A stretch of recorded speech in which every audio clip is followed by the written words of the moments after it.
Hello everyone. তো তোমরা সবাই কেমন আছো? আমি এখান থেকে কিছু ফুল নিয়ে নিলাম।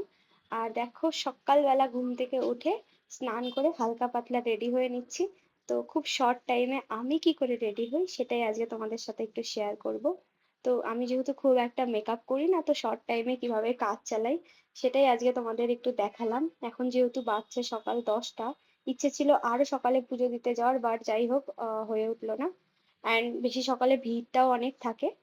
তো তোমরা তো জানোই আমি দিল্লিতে চলে এসেছি, আর যেহেতু আজকে শ্রাবণের আমাদের বাংলা ক্যালেন্ডার অনুযায়ী ফার্স্ট সোমবার, তো অবশ্যই পুজো দেবো। তো তার আগে আমি আমাদের ঘরে যে শিব ঠাকুর রয়েছে তাকে পুজো দিয়ে দিলাম, আর এখানে আমরা পুজোর থালি সাজিয়ে ঘিয়ের প্রদীপ বানিয়ে নিলাম। তো আমি আর আমার একটা ফ্রেন্ড যাচ্ছি পুজো দিতে। তো এই দেখো, এটা হচ্ছে আমার ফাইনাল লুক।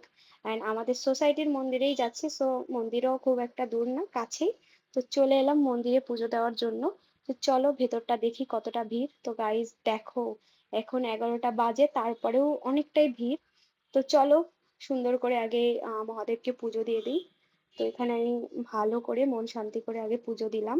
তারপরে একটু বাইরেও এদিক ওদিকেও পুজো দিয়ে দিলাম। আর আজকে যেহেতু একাদশী, তো ইচ্ছে আছে আজকে একাদশীটাও রাখবো। দুটোই একই দিনে পড়েছে। তো তোমরা আজকে কে কে পুজো দিলে সেটা কিন্তু অবশ্যই কমেন্ট করে জানাবে। আর তোমাদের কেমন লাগলো আজকের ভিডিওটা সেটাও কিন্তু বলতে ভুলো না। তো চলো, এখানে আমাদের পুজো কমপ্লিট হয়ে গেছে। এবার হচ্ছে ঘরে চলে যাব। আমাদের পুজো শেষ। পুজো করে এখন যাচ্ছি রুমে। তো এই ছিল আজকে শ্রাবণের প্রথম সোমবার। তো তোমরা কে কে পুজো করলে অবশ্যই কমেন্টে জানাবে। তো টাটা, হর হর মহাদেব।